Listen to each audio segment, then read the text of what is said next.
Hello and welcome to the 98th episode of Fellowship in Essential Oils. Today we're diving into another oil of one of our favourite families, the Artemisias, and we're also going to talk about another hazardous oil. Why do we keep doing this? Well, by the end of the episode, we hope you love this oil as much as we do. Today we're exploring Mugwort. How are you, Liz? Oh, I love Artemisia, as you said. I say Artemisia. I love Artemisia oils. I think I should write a book just on Artemisia oils. And I know I've had a couple of requests of people saying, will you do this Artemisia? And I think, well, yes, we will. But today, mugwort, which is really interesting because it's very much a magical plant.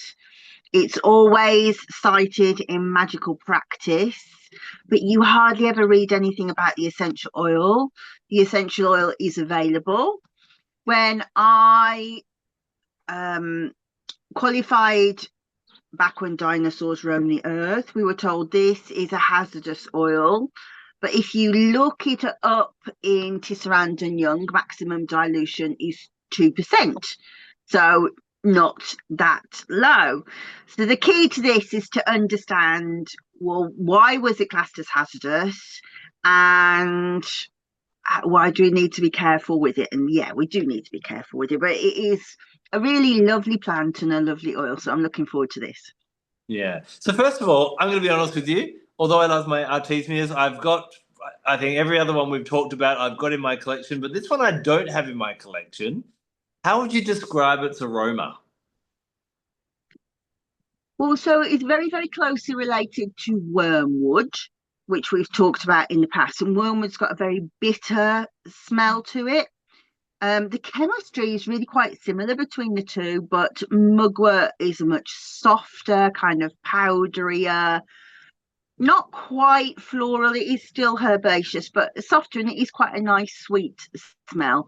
It's definitely herbaceous rather than floral, though. It's not one that you would go, oh, I want to wear that as a perfume, or it's really only what you, and really wouldn't choose it for its scent either. It's one you would choose for its properties. Yeah. So let's look first of all about using it physically. It is a hazardous oil. So I'm guessing there's kind of lots of different situations where you want to steer clear of it. What would some of those be? Well, let's begin by saying that. Well, actually, so have you got any sort of perception of how you would use it as a physical oil at all? From my readings and diving into it over the last week or so, um, most authors seem to be hesitant to talk about using it for anything physical, but probably the only hints there were to things like cramping and muscles, maybe that was kind of Yeah. yeah, kind of Okay. calming and relieving to the physical body. Yeah. Okay. So the reason for that, in fact, I tell you what, that's like a timeless thing. So I would say to you that the best way of describing its physical effects are to speak of it through the lens of Chinese medicine, and to say that it is against stagnant qi. So it moves things. Things that are stuck will move, and it has a warming dimension, and it also relieves damp. So you talking about people who don't want to really say what it is, and I will specifically say in a minute what it's for, but I will it will become clear why people are hedging the bets. So I'm going back to, I do love these videos where I have to go to my oldest books. So Gerard's Herbal dates to 15 something or other. And John Gerard says, mugwort hath broad leaves, very much cut or cloven like the leaves of common wormwood, but larger, of a dark green colour above and hairy underneath. The stalks are long and straight and full of branches, whereon do grow small round buttons, which are flowers, smelling like marjoram when they wax ripe, and the root is great and of woody substance. And then it says, Pliny says that the traveller or wayfaring man that hath the herb tied about him feeleth no wearisomeness at all. and that he who has him about him would be hurt by no poisonsome medicines, nor by any wild beast, neither by the sun itself, or also that he's drunk against opium, or the juice of black poppy. Many fantastical devices invented by poets are seen in the works of the ancient writers, tending to witchcraft and sorcery and the great dishonour of God. Wherefore I do on purpose omit them as things unworthy of my recording or your reviewing. So what things would be the worst things against God in a Protestant mind? Worst things against God for the body, do you mean, or in general? Yeah, well, actually, in general, but specifically, first of all, in the body. What's the worst? What's the worst thing you could do against God? Is it something to do with sexuality and masturbation or something like that? I'm not sure. Abortion. Abortion. Ah, okay. Yeah. So it's an ancient. It's not as it's not as prevalent as say pennyroyal, for example. Yeah. But yeah. So as a medicine, mugwort, as I say, moves things that are stuck. And so its main objective is an emmenagogue. So that means that if your periods won't come, it will make your periods come. Gotcha. And if you go to Culpepper, Culpepper says, mugwort is with good success put among other herbs that are boiled for women to sit over a hot decoction to draw down their courses. That means to bring their periods, to help the delivery of their birth, and to expel the afterbirth. So we definitely wouldn't want to use it in pregnancy at all. Actually, just in case we get all sorts of complaints, which may, I will tell you that the incidences of mugwort, I think, is something like 525 deaths to miscarriages due to mugwort. Is like 525 all told. So I don't think it's a huge thing. But what's really important to say at this point is actually we don't know what the effects of any essential oils are on an unborn fetus, because the work hasn't been done, because it would be unethical to do an experiment on an unborn fetus. So we can only go on the guidance of what herbalism says, and herbalism says, yeah, you don't use this if you're pregnant. So that's the first thing.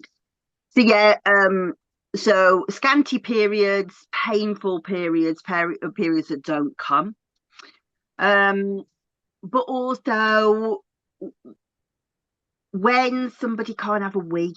I'm not really sure what that is actually called, but like retention of urine.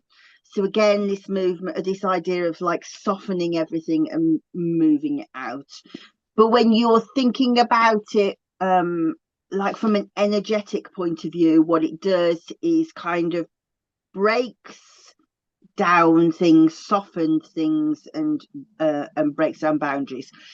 And so it's like biggest constituent would be camphor, followed by thujone, followed by germacrene, if I remember rightly.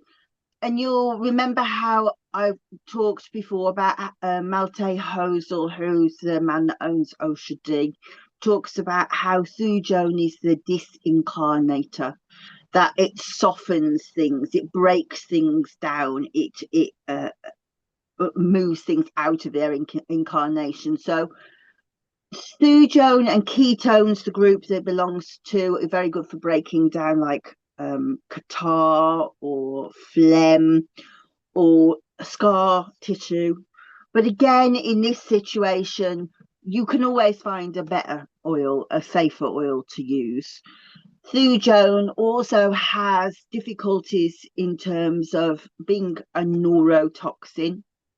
But usually we're looking at, depending on actually the distillation, because where you get the mugwort from can really affect the chemistry. So sometimes we're going as like low as 11%, sometimes as high as 30%. So that's a really big difference.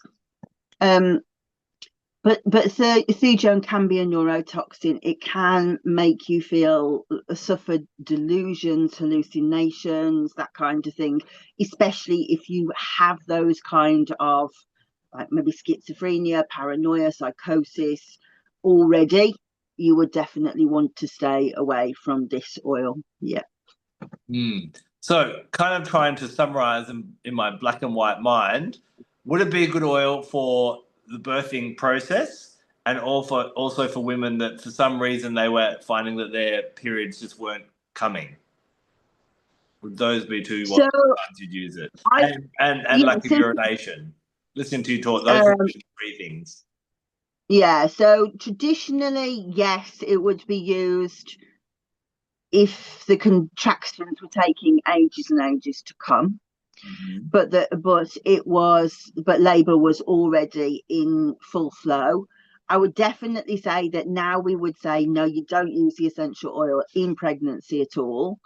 But if for example somebody's afterbirth wasn't coming away, the placenta, then that might be a way to use it. And a way that I have used it in the past is a lady came to me who had had a miscarriage, but the fetus wasn't coming away. And previously, I had used clary sage and thought this isn't very good.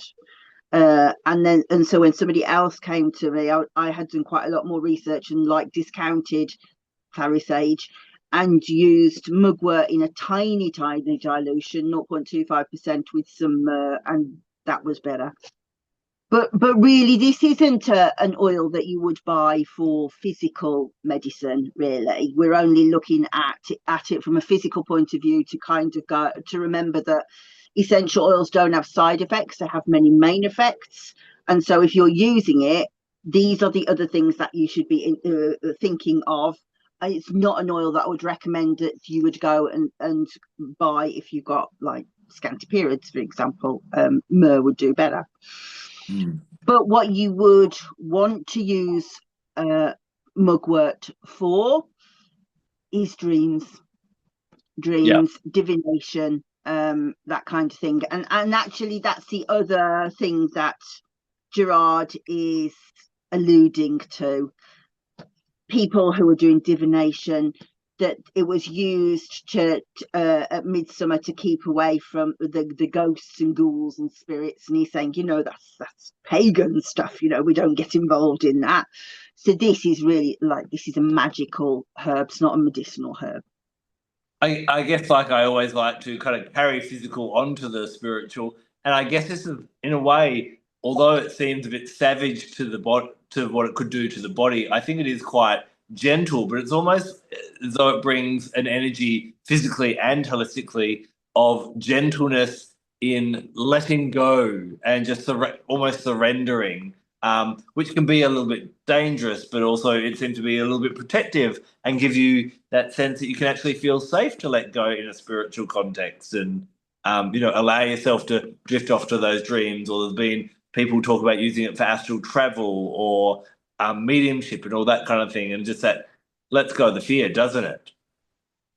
Let's go. And if you were to give it like a theme word, I would say its theme word is flow. Yeah.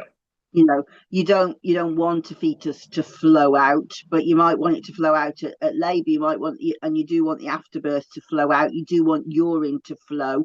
You do want menstruation to flow.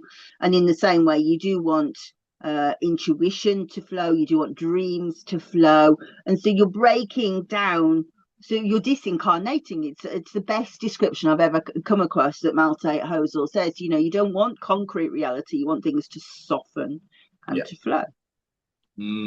And the ideas of using it in dream work and that spiritual work, I think the added bonus to this one is it does have, I read it basically Actually, from everything, I think, from poisoning to wild animals to all these things. So I guess as you let go and as you release into the spiritual and into that dream world, it's got a very Artemis energy, a very Diana energy, a very Luna energy, and that kind of dreamical kind of delirium. It almost throws you into the delirium, but has your back and keeps you safe as you kind of bob around in that sea of unknown. Would you agree?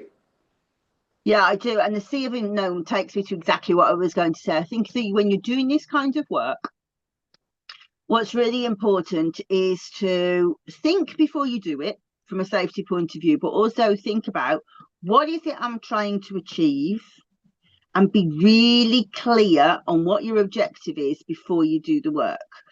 So I really do hate the phrase set your intention, because I do think it's like nebulous and doesn't say a great deal anymore because we just use it so much. But actually to kind of, I would really write down, this is what I want to know, because otherwise you do go out into a great big sea and you come back more confused than when you started. So you almost want to have like a piece of string to kind of go, right, I'm going back to myself with that piece of information. I think it's kind of, well, one thing that I'm seeing a huge amount at the moment, SEO really did this in a big way, that people were writing content who perhaps hadn't done this kind of spiritual work before, that were like just churning it out. And then AI was taught by really good people, like really good books and whatever, but then given the SEO that's on a website, and so you have this like strange, like no middle ground of information, and then AI really flattens everything down. So whenever you kind of ask it about anything spiritual, it's like open yourself up to the realm, and people are learning that way, and that's quite dangerous to kind of go, right, well, first of all, what did you do about protection of your aura, protection of yourself? What did you do about making sure that you're not just going to open yourself up and then not be able to ground yourself back? All of that stuff no longer exists in AI. I will tell people that. So that is what's going to get churned and churned. So I think it's really, really important when you're using like an essential oil like mugwort to know right, okay, I know my maximum dilution is 2%. Probably I only want to use 1% topically, for example. And I'm going to be using it to do dream work. So I'm really going to condition my brain to go, and this is what I want to dream about, so that you kind of fix it and go on a like a deliberate journey, rather than just like flow when you're losing your touch with reality, because it is that kind of danger with this kind of essential oil. So for someone who wanted to do dream work or lucid dreaming or just increase the amount they remember and notice their dreams, how would you suggest they'd actually use mugwort? Would they use it aromatically? Would they put it in a diffuser in their bedroom? Would they put it on their feet at night with a carrier oil? What would you suggest?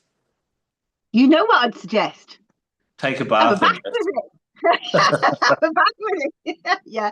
But yeah, you could make yourself an anointing oil. I think is probably the best way to do it.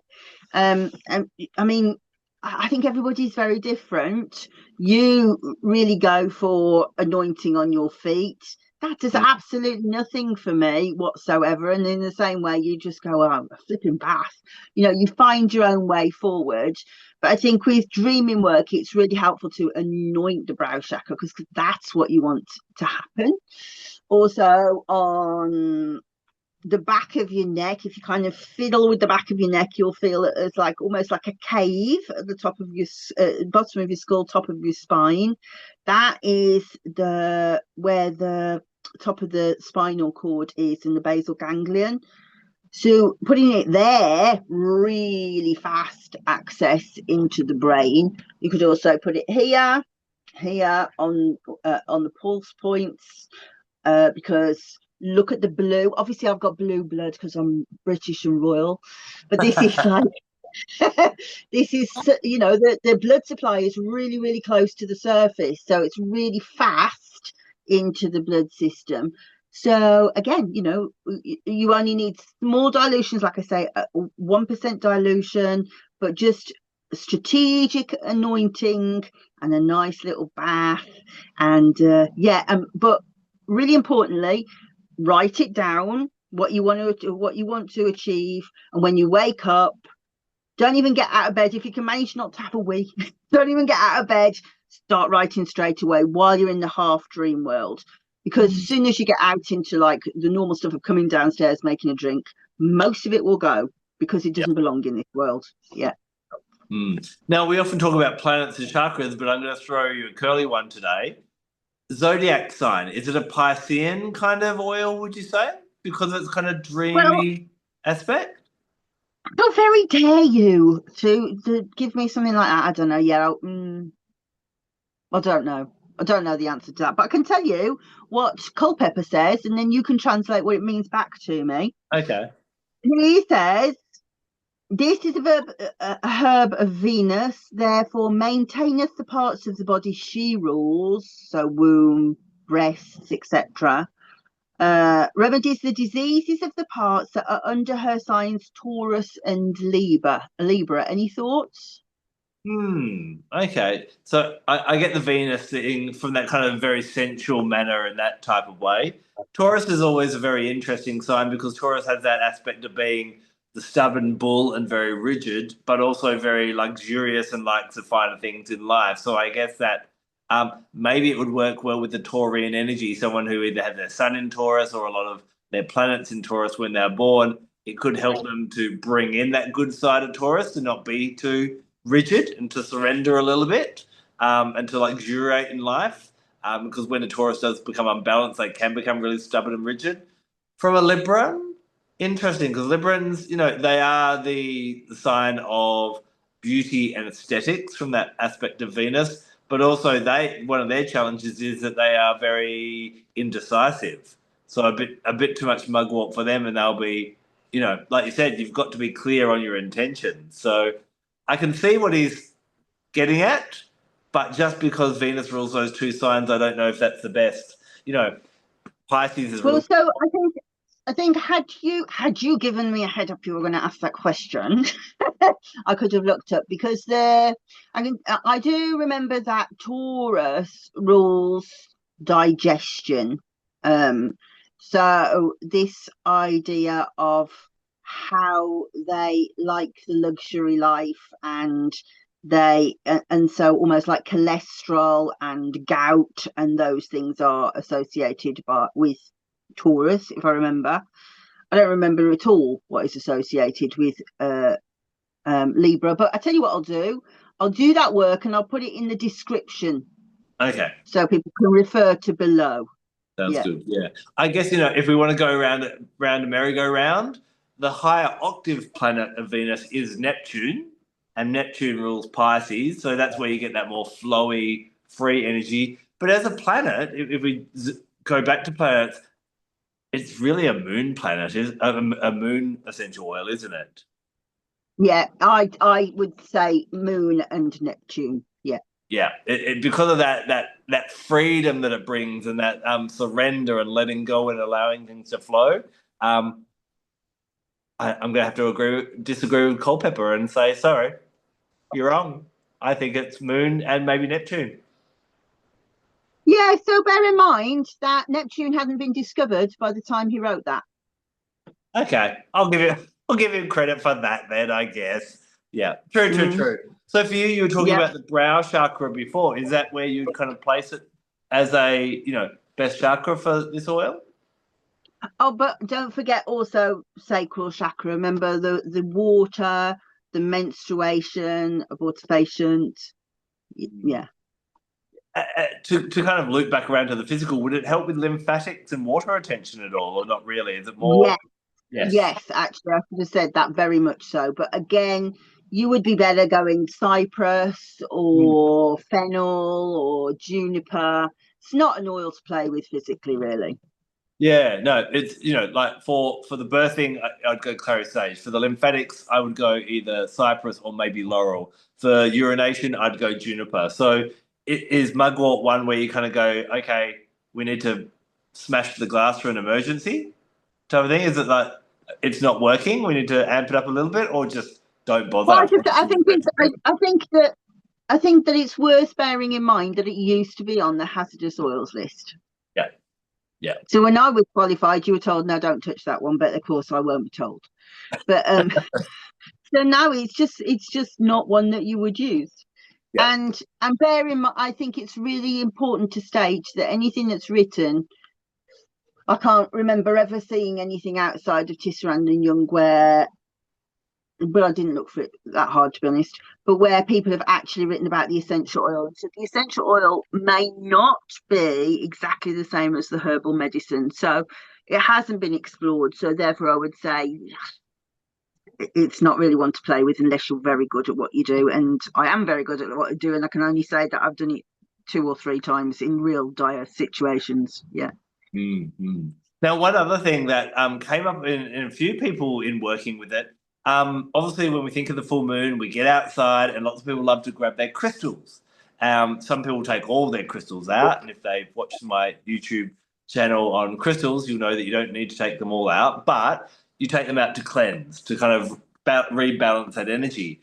And mugwort has often been used more so in a tea, like or a kind of a soaking of the leaves and then spritzing that water over crystals to enhance the cleansing. I don't see why you couldn't kind of use a diffusion of spritzing the essential oil and water to kind of the moon does one bit of cleansing of the crystals, and mugwort kind of amplifies that to that little bit more. So it does have this kind of it seems to work really well with crystals and comes up a lot with crystal work and helping to cleanse your crystals. And I guess when we're cleansing crystals, we're asking the crystal, which is rigid, to let go of something that it's been holding on to in the form of the energy. So give it a shot, guys, and let me know how it goes. That sounds nice. I would say that given that it is Artemisia, yes, associated with the moon, Artemis is first quarter of the moon. So I don't know whether that would have a relevance on it's good from the point of view of activating intention with the crystals rather than just cleansing. Yeah, no, that's a very valid point as well. Another little thing, for some reason, it's in my mind and it won't go away, so I might as well say it. I was also reading that putting a drop or a leaf in your shoe will help runners and those doing marathons. It will help with endurance, and I think you said that you'll never fatigue. So Yeah, yeah, that's exactly what Gerard says. You'll never be wearisome. Yeah. never be wearisome, and it did have some connotations of being used a little bit in love magic as well. But I think it is mainly that. I think if people need to remember just like a keynote for mugwort, it'd be everything to do with the moon and moon work. Would you agree? Yeah, well, moon is water and water is flow. And yeah, so I'd said flow. And I think it's probably pertinent to point out what Gerard said, that the poets loved it. And so if you're looking at sort of things about love magic and things like that, the chances are they came from Elizabethan plays where people were talking about magic and filters and love magic and love potions. It probably comes from poetry rather than actual medicinal help, if that makes sense. Yep, for sure, definitely. Amazing. Well, it's definitely an oil for those that are magically inclined to dive into and discover where it helps you as you let go and drift into the magic of the world. Any final things that we haven't covered on Mugwort that you want to squeeze in? Because we normally wrap it up and then we're like, oh, we forgot that. So after No, 98 episodes, I'm like, let's do a final check, shall we? yeah, we finally haven't sort of sorted it out. So let's just do a recap on safety. I think is really important. So first of all, I would say this isn't one just to play with, full stop. You would use it for dream work or divination and anything else. I would say look for a different oil. Tisserand and Young say maximum dilution 2%. I would say 1% is perfectly acceptable. You will not want to use it when you're pregnant. You will not want to use it if you have any kind of situation that might be exacerbated by a neurotoxin. So specifically, I would say if you have psychosis or paranoia or schizophrenia. Also, ancient medicine talks about how it seems to have an effect on epilepsy. When we talk about neurotoxins, I'm always on the edge of, I don't really say recommend or not recommend. I would say stay away from if you have epilepsy too, because it messes with the brain. But otherwise, magically, I'd love to hear your comments below. And the other thing that Adam forgot to say is don't forget to like and subscribe. That's us all done for another episode. We'll be back next week when we dive into another gift of Mother Earth. Until then, take care and blessed be.